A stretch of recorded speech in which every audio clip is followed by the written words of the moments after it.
Hello guys, welcome back to another video. Today we will do finite and non-finite verbs. So non-finite verbs are in three types: infinitives, gerund and participle.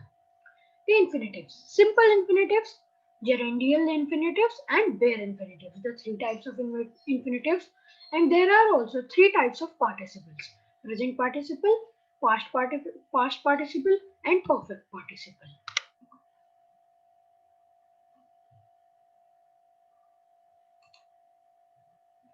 The finite verbs. Finite verbs depend upon person, number, subject, and tense. And the non-finite verbs don't depend on person, number, subject, and tense. The finite verbs. A verb which is limited by the number or the person of its subject and also on the tense of the subject are known as finite verbs. The form of verbs depend on its subject. For example, they play football.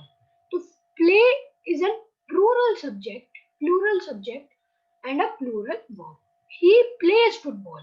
It is a singular subject and a singular verb. You are playing football. It is in present continuous tense. And she was playing football. It is also in past continuous tense. And the non-finite verbs. Non-finite verbs do not change their form even when the person or the number of the subject changes, nor on the tense of the sentence. Examples: they want to eat something delicious. She wants to eat something delicious. In which sentences where to is starting, they are non-finite verbs. He wants to play football. They want to play football. They want to eat eggs. So like these are known as non-finite verbs. Types of non-finite verbs, there are three types: the infinitives, the gerunds, and the participle. The infinitives.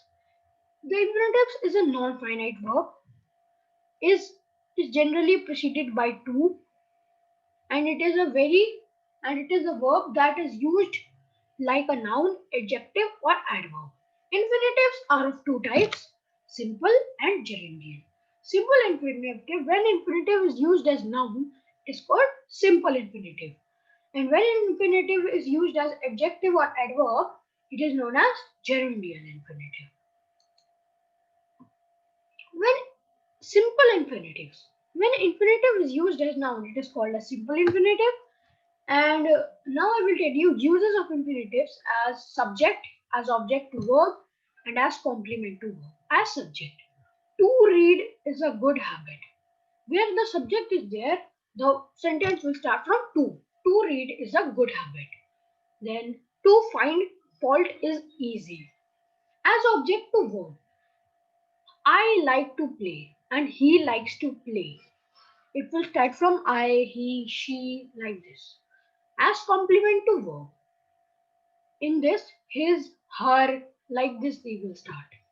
His greatest pleasure is to swim. His intention is to sing, like this.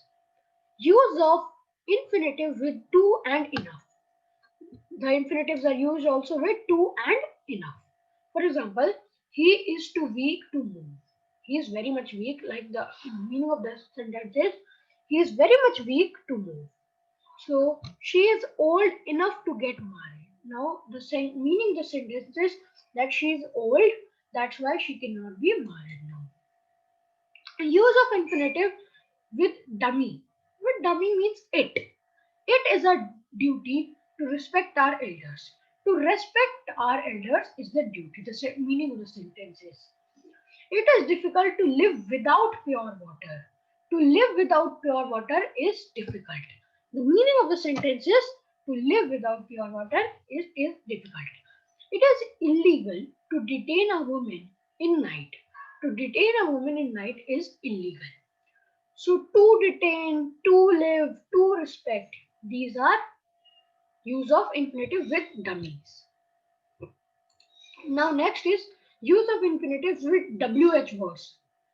like what, where, who, like these. I don't know what to say. Tell me where to go. I wonder who to call. Do you know how to swim, like this? Now, gerundial infinitives. Gerundial infinitives, when infinitives are used as adjective or adverbs, I told you before, they are used as adjective or adverb. For example, we eat to live. It is used to modify a verb. This wine is pleasant to drink. It is used to modify an adjective, like these are they used. The bare and infinitives, the third part. To is not used after auxiliary verbs. Here to is not used after auxiliary verbs. Shall, will, must, dare, could, might, need, can, may, should, except ought and used. When ought and used is there, it will be used, and when shall, will, must, dare, it cannot be used. Okay. So examples: I should write, he should write, I can't do it, I ought to go. I told you that after ought it can be used, I ought to go. I used to play. I also told ought and used. I used to play cricket in the morning, like this. In active voice, to is not used with hear, see, make, feel, watch, and now. Here also to is not used with hear, see, make, feel, watch, now with these words. I heard her song, I heard her sing, I watched her go, she made me fool, like this. To is not used after let also, and after let to is not used. Like I let her sleep, let them play, let him come, like this. To is also not used in negative and interrogative with need and dare, like I need not go, dare you act like her, like this. It is not used after need with need and dare. Next, the gerunds. Gerund is the ing form of verb which is used as a noun. It is also called as verbal noun. For examples, running is a good way to keep fit. The boys were tired of running. He seemed to interested in fighting. I like reading books. These are the example of gerunds. As both gerund and infinitive have the force of a noun and a verb, they have some uses. Thus, either of them may be used in a sentence with not much difference in meaning. Teach me to swim. Teach me swimming, like this. Now the participles. A participle is that form of the verb which has characteristics of an adjective and a verb. They have characteristics about an adjective and a verb. For example, there are three types: present, past, and perfect. Present participle. Present participle is the first form of verb plus ing.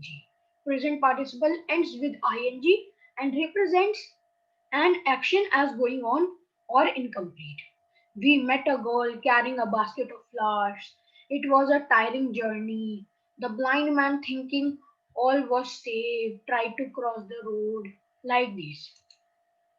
The past participle. Past participle use third form of verb and is usually ends in ed, d, t, en or n. The past participle ends with these words. It indicates about the completion of task in the past. It indicates about the completion of the task in the past. Example: she looks tired. The candidate selected for this post is my brother. Driven by hunger, she stole an apple. He gave a written complaint, like these. The last and the perfect participle. Those participle which indicates the ending of a task and after the starting of a new task are perfect participle. Perfect participle having plus perfect participle and having been plus past participle. Examples: having done, having seen, having finished. Like these are the examples. Having finished my work, I went to the market. Having passed the examination, he prepared for interview. Having completed his project, he went for the picnic.